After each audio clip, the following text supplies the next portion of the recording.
ठाकरे. मी इयत्ता 7वीत शिकते. ज्ञान नाही, विद्या नाही, ती घेण्याची गोडी नाही. बुद्धी असूनही चालत नाही, तयास मानव म्हणावे का? ओळखले का मला? मी आज सावित्री ज्योतिराव फुले बोलते.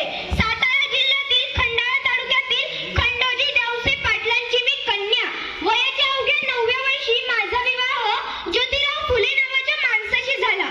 मला हळूहळू कळायला लागलं, ज्या माणसाशी माझा विवाह झालाय तो काही साधा सुद्धा माणूस नव्हे, तर या जगाला ऊर्जा देणारा एक क्रांती सूर्यच आहे. त्या काळात बायांना घराचा उंबरठा ओलांडण्याची पद्धत नव्हती. बाईच्या जातीने कसं आपण भलं, आपलं घर भलं आणि घरातली चूल, आणि स्त्री पुरुष उच्च नीच असा लई भेदभाव होता. पण या सर्वांचा उपाय म्हणजे शिक्षण. शिक्षणाचा ध्यास हा ज्योतिरावांच्या मनात होता. एकदा ते शिक्षणाचा प्रसार करण्यासाठी एका शाळेत जातात. तेव्हा त्यांना एक फरार नावाच्या मॅडम त्यांना सांगतात की मिस्टर फुले, तुम्हाला शिक्षणाचा प्रसार करायचा आहे ना, so educated women first, because women educated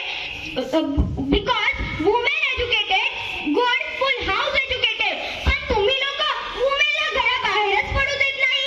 so bad mister Phule. So झालं, ते माझ्याजवळ आले आणि मला म्हणाले, सावित्री, आजपासून मी तुला शिकवणार. झाला माझा अभ्यास सुरू.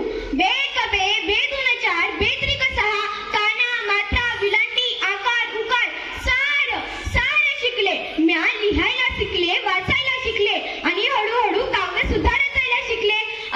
बघता 1 जानेवारी, होय, शनिवार दिनांक 1 जानेवारी 1847 रोजी मी पुण्यातील भिडेवाडा येथे सर्वसाधारण मुलींची पहिली शाळा सुरू केली. शेरपेटासारखा जगलात ना तर काम तमाम होईल. शेरपेटासारखा जगलात ना तर काम तमाम होईल. पण वाघासारखा जगलात ना तर नाम होईल.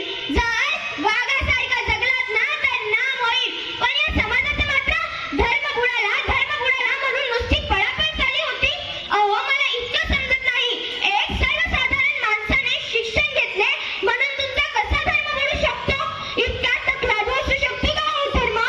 मी जेव्हा मुलींना शिकवण्यासाठी जायची तेव्हा मला अनेक लोकांनी शिव्या दिल्या, दगडफेक केले, शेण फेकलं तरीही मी सहन केली. लोकांनी माझ्यावरती थुंकले, मातीफेक केली तरीही मी सहन केलं. पण आता माझा सहनशक्तीचा अंत झाला होता आणि एक माणूस माझ्या समोर येऊन सांगतो, अगं याची मोडी, कुठे निघाली? आमच्या पोऱ्या बायांना शिकवण्याचं बंद करतेस का नाही?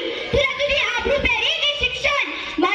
कदाचित त्याला माहित नव्हतं मी ज्योतिराव फुले यांची पत्नी आहे. त्याच्या तोंडाखाली वाजवली. त्याला म्हणाली, आत्ता डोळ्यासमोर आलास म्हणून फक्त तोंड फुटलं.